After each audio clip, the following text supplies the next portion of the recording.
Okay. Ma'am, you have an opening statement naman. Oh, yeah. So,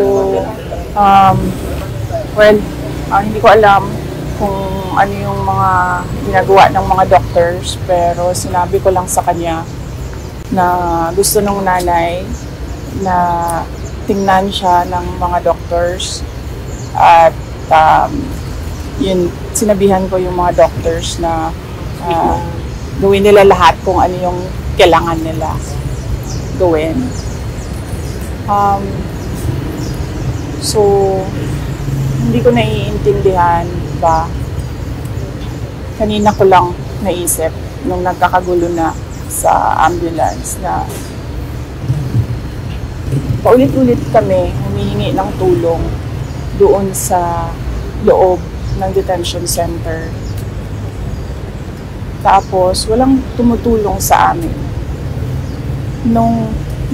Nung tinanong ko yung doktor, pwede bang private vehicle na lang ang pagkargahan? Sabi niya, kung wala naman talagang ambulance, sabi niya, okay na yan. Ako na ang mag-assist sa patient. Tapos, nung nandiyan na yung private vehicle, biglang may dumating na ambulance ng police. So, ibig sabihin, nandun lang sila sa vicinity, sa loob ng HOR. Wala silang ginawa. Sinabi na namin, doktor ninyo, doktor namin, kahit sinong doktor. Ambulance ninyo, ambulance namin, kahit anong ambulance yan. Tapos bigla, nung ilalagay na sa private vehicle, biglang may aparisyon darating na ambulance ng police. Sinabi nung next of kin, sinabi nung doktor, dalhin nyo sa St. Luke's QC, kasi dito siya lagi na-admit sa lahat ng kanyang problema. Dito lagi siya na-admit. So, nandito yung medical records. Bigla na lang, nagulat kami lahat, nandun na kami sa veterans. Bakit? Di ba parehong hospital lang naman yun? Veterans or St. Luke's? Hospital.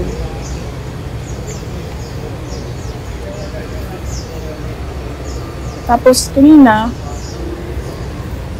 ayaw na naman nila tumulong. At hanap kami ng ambulance. Wala na namang ambulance. So sabi ko, magbayad na lang tayo ng ambulance. Kausapin natin ang St. Luke's. Kung anong pwedeng gawin. Nung dumating na yung ambulance ng St. Luke's, biglang meron na namang dumating na ambulance ng police. Tapos, nung nakita ko, nilagay nila naan naman doon sa ambulance nila yung pasyente. Tapos, sasarahan ako ng pinto sa mukha ko. Hindi ko alam paano niya gagawin yon. Isasara mo yung pinto na may tao doon. Paano mo masasara yung pinto? Paano tatakbo itong ambulance na ito? Masyadong sinungaling at scheming yung mga pulis ba? Na ganyan yung ginagawa nila sa pasyente. Sila yung nagsasabi kung anong gagawin yun sa pasyente.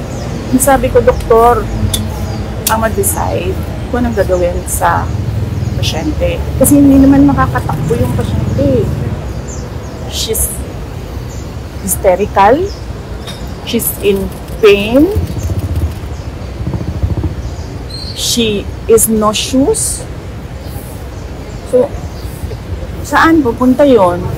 Lilipad ba ng Singapore yon? Hindi naman. Itong nag-uutos sa mga pulis, parang kriminal yung kanilang binabantayan. Tingnan nyo. Para itong kikibuloy they were wasting 300 personnel para hanapin ang isang tao. They're wasting so much manpower dito para bantayan ang isang tao na na-contempt lang. Tapos, ano yun? Kanang atikon pa ba ang mga tao ba? Nagmamadali na lahat kasi ang iniisip natin yung well-being ng pasyente, nagmamandali na lahat. Tapos, meron pa ang mga pulis na panlilin lang ba? Sinabi na, sasakay sa ambulance ng St. Luke's, sinabi na, pupunta sa St. Luke's. It's truly exasperating. Kahit pulis, hindi mo na maasahan na tumulong. Tapos, gugulangin ka pa. Tama ba yung term na ginamit ko? Gulang. Lalansingin ka pa. Lalansingin Lalansingin ka pa. Diba? Saan papuntang tao? Saan? Kung mismong congressman mo, papatayin ka, yung police, lalansingin ka, tingnan nyo yung palibot. Anong klaseng police yan? SWAT? Tingnan nyo yung dami ng SWAT dyan. Ano yun? Gangster? Drug lord?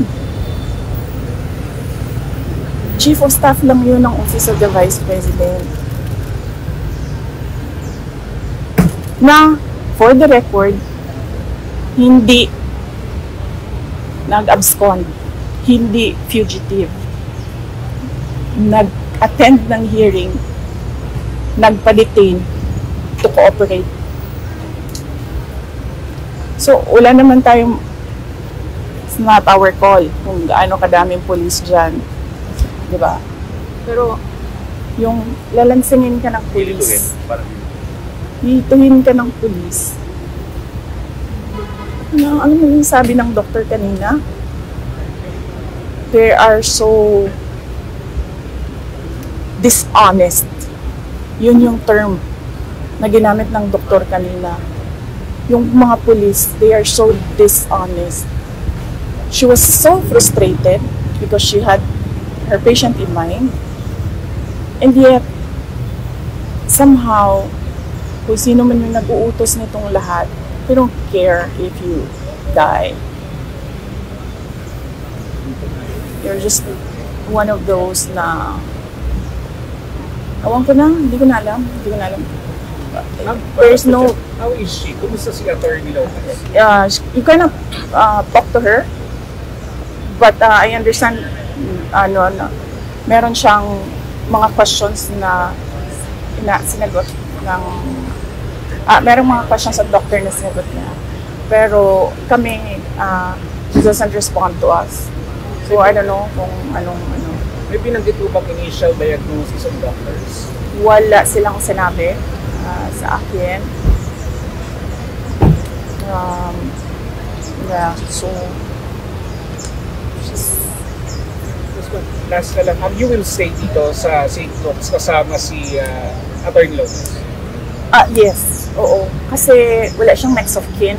So kanina, sa cellphone lang nakikipag-usap yung nanay. Sinabihan niya lang ako na take care of my daughter. So sabi ko, I promised her, sabi ko na kung ano yung gusto mo, tita, yun yung masusunod dito. At Mark? Mark, ma'am, may information na hindi daw dito dadalhin ng mga police from veterans kundi doon sa correctional direction. Kaya ganito yung karami yung mga police kahit sa iba pang mga police district. Kaya nga, well, likely, baka ganun nga. They're so dishonest, yung mga police.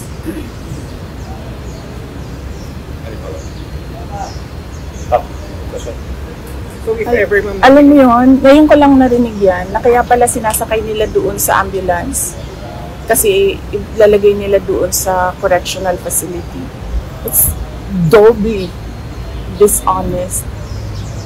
Kasi hindi naman ang pulis ang masusunod sa isang pasyente, ang doktor tsaka ang next of kin. Ihihirapan nga kami doon sa loob kasi wala sa amin next of kin. Vice, if ever na ililipat pa rin si Attorney Lopez, pipigilan ba natin? Hindi ba tayo papayag pa? No, I do not know.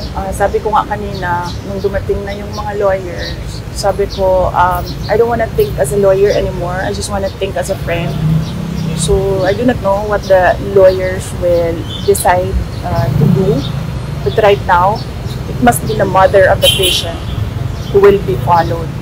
This patient is just a detainee for contempt. This patient is not a drug lord, a suspect, a criminal. Diba?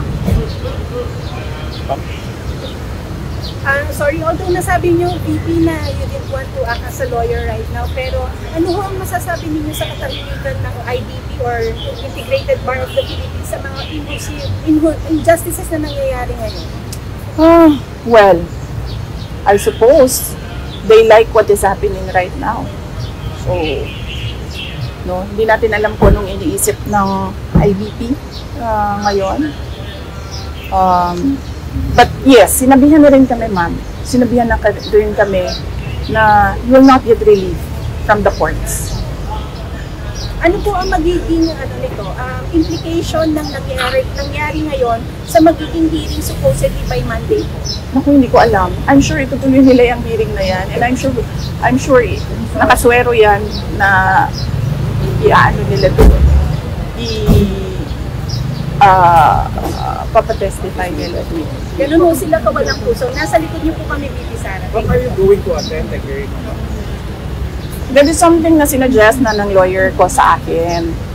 Sabi niya, sagutin mo na lahat. Kasi may sagot naman lahat. But then, sabi ko sa kanya, I already gave my reasons by prinsipyo. Bakit ako sasagot sa mga taong hindi inosente. Mga sinungaling. Mga kurap. Ulitin ko yung utang bayaran niya. Utang niya. Siya mag-inarating.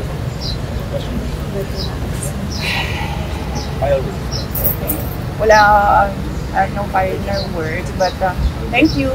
Nagpapasalamat ako sa media dahil laking tulong ninyo na napapalabas namin sa mga tao kung ano yung nangyayari, ano yung sa loobin namin. But really, yan yung paulit-ulit na sinasabi ko kanina sa police ba. I mean, you should implement lawful orders. Kung na order is patently illegal, gagawin mo pa ba ang lahat to implement an illegal order? Saan ka nakahanap ng committee order na nangyari between 6:15 p.m. to 12 midnight on a Friday na walang pasok ang House of Representatives? Na hindi naman man lang nila sinabi doon na we conducted a meeting with the permission of the Speaker. And look, pagdating ko doon, hindi mo man lang alam kung sino yung kakausapin mo kasi wala yung Sergeant at Arms. I mean, hindi ba yun? I am the Sergeant at Arms. Here is an order.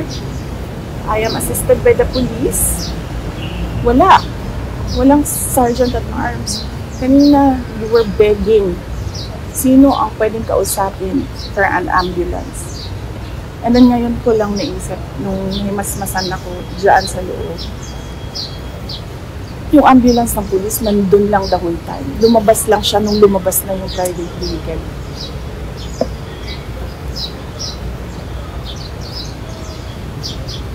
Anong klaseng health care protocol yan? There wasn't even an emergency protocol. Wala kaming makausap. Ang lahat ng tao umaakyat sa 3rd floor and hindi na sila bumabalik sa baba.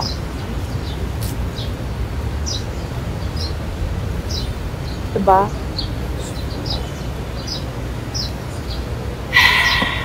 Di ho ba kayo natatakot para sa sarili ninyo bilang na doon po kayo nag-hold ng office ngayon at nakaya nilang gawin kay Yusek Zulaika at maaaring gusto nilang gawin din sa inyo?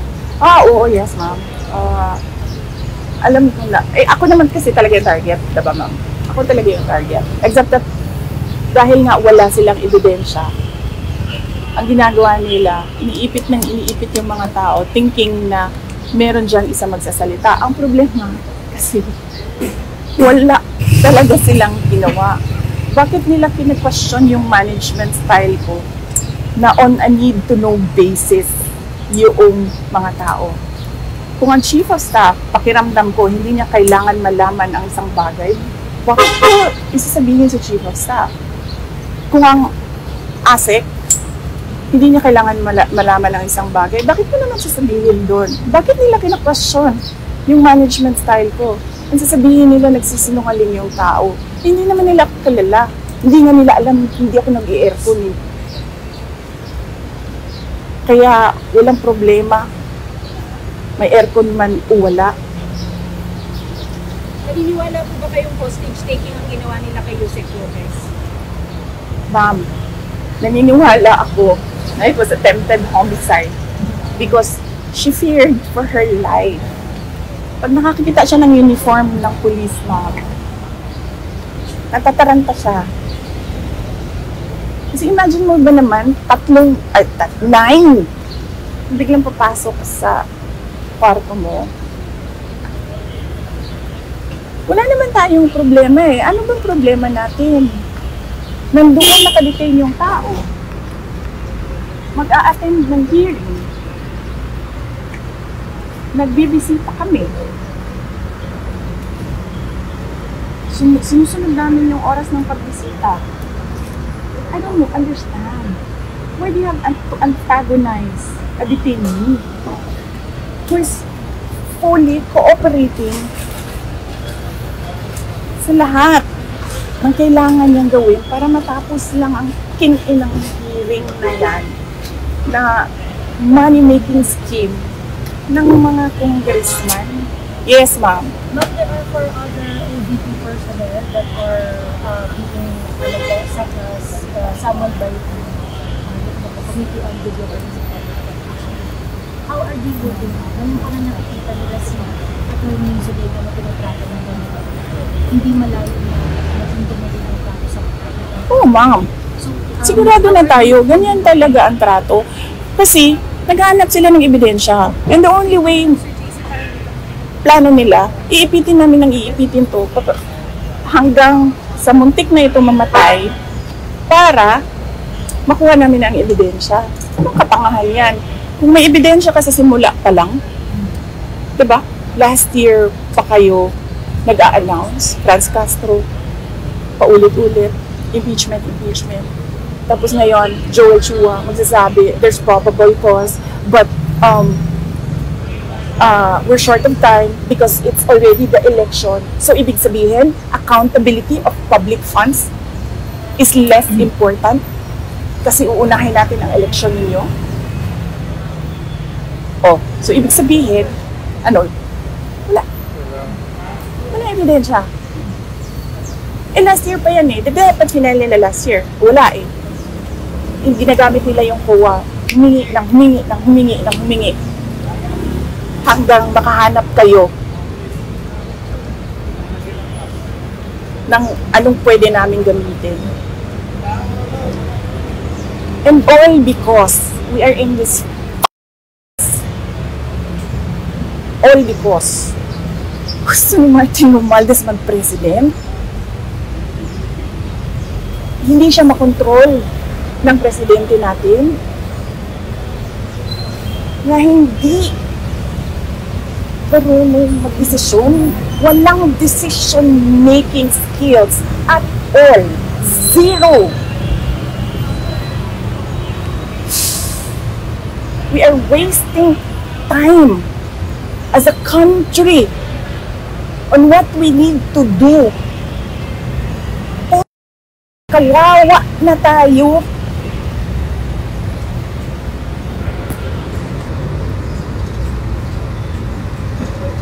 Pero nandito tayo. God, andito tayong lahat.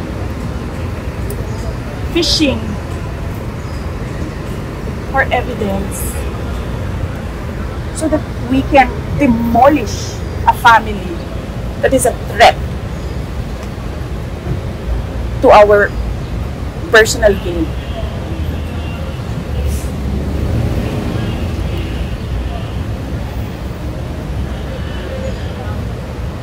We are wasting time.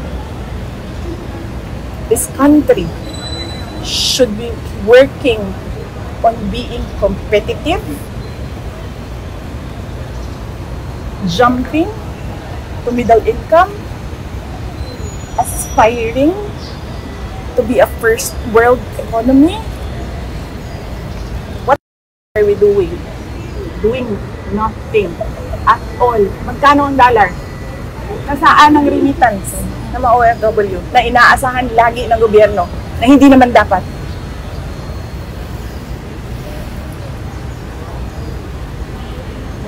Wasting time as a nation, as a people.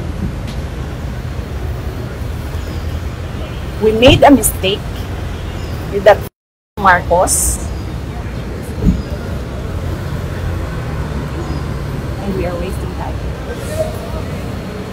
Yes, anong tanong mo? Naniniwala po ba kayong tatayuan ng COA ang kanilang mandato or eventually, sorry for the term, ilalaglag din nila kayo eventually? I don't know. Diba? Ay, review nyo yung review nyo yung hearing. Yung hearing kanina. Ay, nung last hearing. Nung tinanong si COA. Oh! COA! Ay, ano pa, apelido nun? I don't remember. Diba? Gusto mo rin magtrabaho? Diba? Gusto mo rin magtrabaho? Yes! I need to work on the notice of suspension. I have a video of Cordova talking shit about me and Yusek Lopez. So COA and House of Representatives are working together? Yes. Actually, sila lang ang working together and lahat ng taong bayan are just parang playthings to the rich. They don't care. They don't care about you. Wala. Ma'am, last na lang, what will happen to Atty. Lopez po? Ano mangyari? Babalik po siya sa HOR or sinundan yung paano yung detention? Well, I really do not know right now what will happen to her.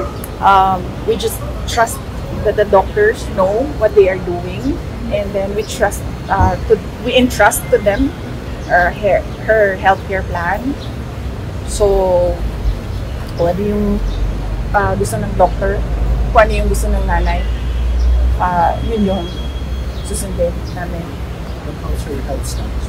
As I said kanina, hindi mo siya makausap eh. But she answered some questions of the doctor. Pero hindi lahat din. And then, pag kami yung kumakausap sa kanya, hindi siya nagsasalita and really, I'm worried kasi kanina din, inano niya yung ballpen ba. Ginaganyan niya yung ballpen na sinabihan namin siya. Sinabi niya sa amin na ayoko na ito, make this stop. I will stop this. Ganyan na mga ano. And she already said her piece kanina before she started vomiting. She said her piece. Parang she doesn't feel safe. And she is astounded by the lack of rules. She is astounded by the assault to democracy. Okay. Thank you. Thank you, Vivi.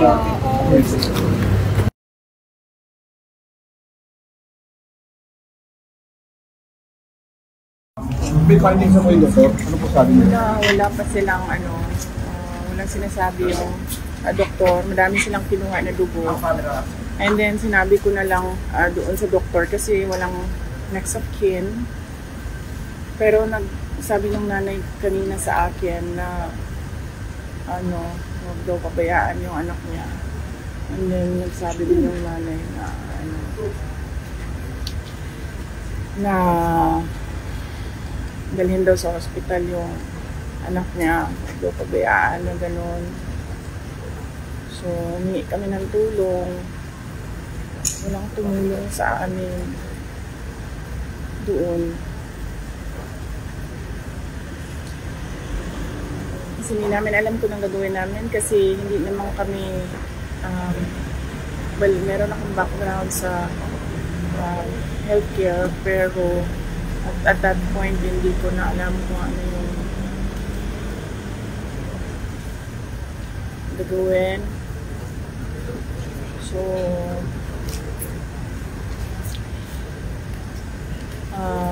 sabi namin suka siya ng suka tapos nag-collapse tapos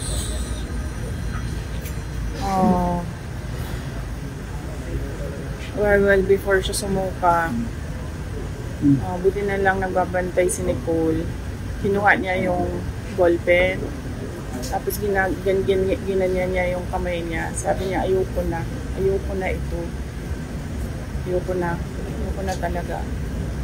So, buti na lang nandun si Nicole, kinuha yung ballpen. Sumuka siya na sumuka, sorry. Sumuka siya na sumuka. Maalala ko lang yung suka and then hindi man ako nakatingin. Kasi nasa cellphone ako. Nagtatanong ako, nag-iisip ako kung sino tawagan ko para tumulong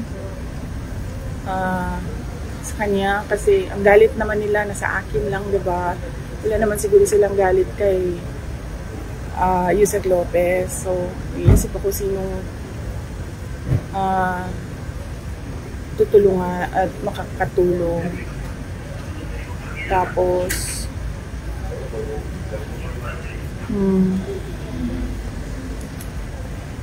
so nag-collapse siya tapos hindi ko alam kung ano nangyayari. So sinasabihan, tinatawag ko siya, hindi siya sumasagot. Tapos may doctor na dumating. And then kinausap ng mama ni Yusek Lopez, yung doktor, nag-usap sila, nabigay ng instructions yung nanay kasi siya yung next of kin, pero nagsabi yung nanay kanina na since wala siya physically sa Manila, can I just take care of her daughter. Tapos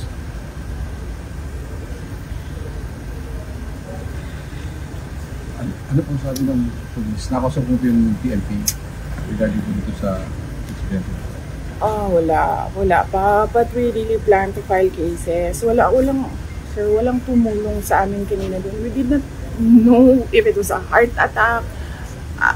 Hindi namin alam kung anong nangyayari sa kanya.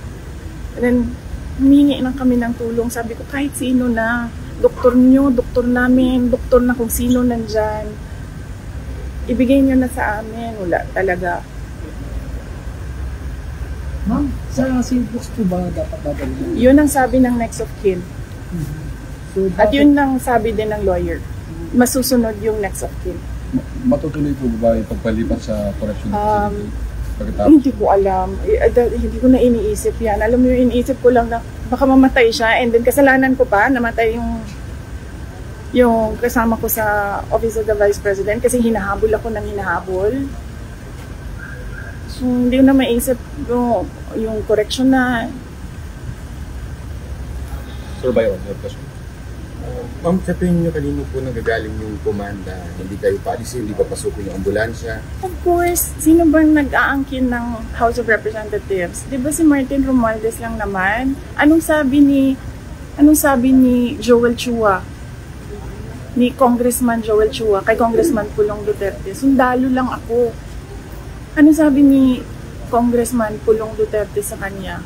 Sundalo lang din ako. Pero pag isang sundalo nag-abuso, lalaban yung isang sundalo. And you can ask Congressman Pulong Duterte. That's a direct quote sa sinabi sa kanya, Congressman Chua. Next question. And you know what? Kasi sinasabi ng doctor na parang isettle na lang namin yung charges. Kung ano man yung charges. Martin Romualdez, ikaw magbayad ito lahat. Pag namatay ito, ikaw magbayad lahat. Kung ano ang gusto ng nanay ni Zuleika Lopez, ikaw magbayad lahat. Kasalanan mo ito. Kasi gusto mo magpresidente, hinahabol mo ako. Tigilan mo na yung ambisyon mo. Wala nga buboto sa'yo. Wala. Ano na po mangyayari pagkatapos po nito? Anong plano nyo at anong hakbang gagawin nyo pagkatapos po nito? Nandun yung dalawang lawyers. So, ano na ako, sabi ko, can I just think as a friend right now? Ayoko na mag-isip as a lawyer. So, sinabihan ko silang dalawa doon, kayo na mag-isip as a lawyer. So, initially, ang narinig ko, there's a case of robbery. Ninakaw yung dalawang cellphone. Cellphone ni Yusek Lopez and cellphone ni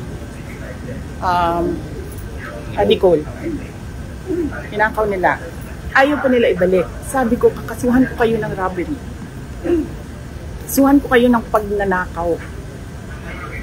Doon pa nila binalik. Nang sinabi ko sa kanila, nagnanakaw kayo ng cellphone. Hindi namin alam kung anong ginawa nila sa cellphone, di ba? Kung saan nila sinaksak yun, kinuha kung ano yung mga information doon sa cellphone. Hindi ba paglabag yan sa karapatan ng isang tao to privacy ng cellphone nila? Humihingi kami ng tulong kasi hindi namin alam kung anong gagawin doon sa loob. Walang tumulong sa amin. Wala. Alam nyo, kung ako lang yun mag-isa doon, kung wala akong mga security, wala akong mga escort, hindi namin alam kung anong gagawin namin. Buti na lang may mga lalaki. Kasi sila yung nagbuhat, sila yung nag-arrange, paano makalabas. Wala talaga, nakatayo lang sila lahat doon. Meron pang mga naka-uniform na hindi ko alam kung anong uniform yun ng military ba or police na tinatanong ko, sir, may sasakyan ba kayo? Sasakyan nyo na lang gamitin namin. Walang ambulansyang dumadating. And then, he said na, wala kang sasakyan. Paano? Isip ko pa, paano kayo nakaabot dito? Naglakad kayo? Ganun yung walang pakialam sa buhay ng tao.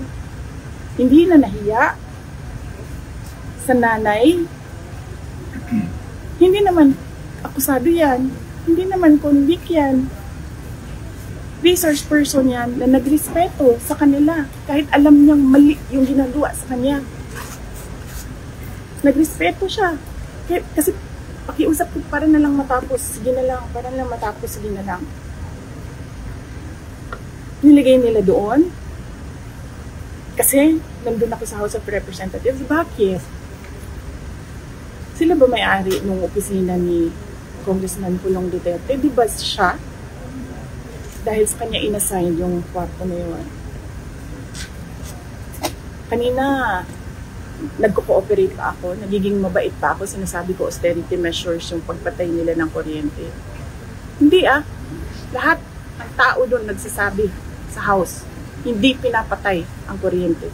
Pinapatay ang aircon. Pero ang kuryente hindi. Sa tingin nyo, ano pong magiging hakbang ngayon ng gobyerno matapos po itong nangyari? Tapos sasabihin nila, kasi nandyan ka, so kailangan namin i-on ang aircon, kailangan namin i-on ang electricity. Ano pa sinabi ko? I-off ninyo. Sinabihan ko. Anong pangalan ng general na yun? Sinabihan ko.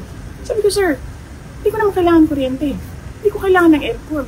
Sa opisina ko, hindi ako nag-aircon. Ayaw ko ng aircon. And it turns out, nalaman ko, sira pala din talaga yung aircon sa opisina ni Kongkulon. So wala talagang aircon doon. Last two questions. Ma'am, magiging action ng gobyerno. Sa tingin niyo, ano magiging hakbang ng gobyerno? Ay wala. Wala na ako inasahan sa gobyerno na nakita ko, sir. Nakita ko kanina. Humingi kami ng tulong. Walang tumutulong. Wala kayong maasahan sa gobyerno na ito. Wala kayong maasahan sa gobyerno na ito. Saan kayo nakahanap mag-promise ng 20 pesos rice? Na, alam niyang hindi pwede. Huwag kayo umasa na magbabago ang buhay niyo, kaganda ang Pilipinas dahil sa gobyerno na ito. Ma'am, kanina matagal po na hindi kayo pinalabas, di ba? Ano ang nag-convince sa kanila na payagan na po kayong nadala dito? Di, nagsabi na ako kasi wala nga ambulance. Nag-request kami ng ambulance.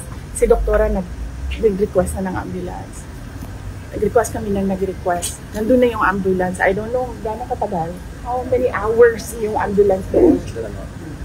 3 hours. Ang ambulance nasa gate.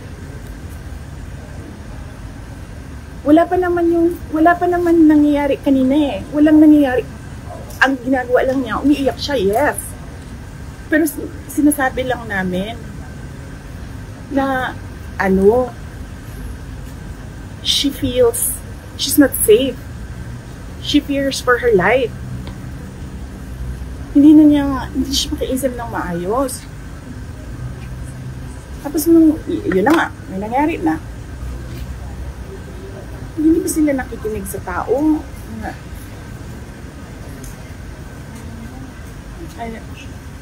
Last question, Amor.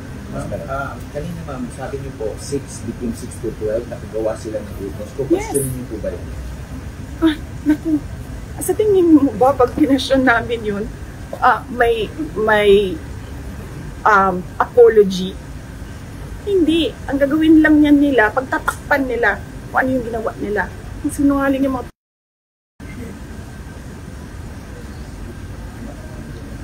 pamilya na sinungaling yan. Yung lahat ng nasa Quadcom, yung lahat na nasa good governance, pamilya ng sinungaling yung mga ano sinasabi nila lagi pag naka-off na yung mic? Hindi namin gusto yung ginagawa namin. Bakit hindi ginagawa? Diba? Sorry, pasensya na. Sabi ka, Inday, it's nothing personal. Nothing personal, sinira niyo yung pangalan ko. Okay lang yan. Papatayin niyo yung kasama ko sa UVP. Hindi na kami mag-cooperate dyan. Hindi kami magpapakulong sa inyo. Humingi kami ng tulong kanina, walang tumulong sa amin. Sabi na yung abogado kanina, bordering on homicide. Attempted homicide. Nagsasabi ako sa mga taong nakatayo doon. Sabi ko, ano ba inaantay natin? Antayin ba natin ito na mamatay bago tayo pumunta sa hospital? Kasi pag namatay, sabi ko, hindi ito sa hospital pupunta. Punerarya, purlon. Kinahanglan nato hindi. Anong tanong? Message na lang po, ma'am. Kung meron kayong message sa taong bayan. Hopeless. Hopeless. Sabi ko, we are on the road to hell. This country will go nowhere. I'm telling you.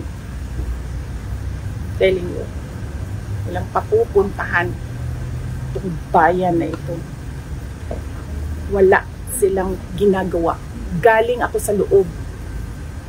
Naging cabinet member ako. Wala silang ginagawa.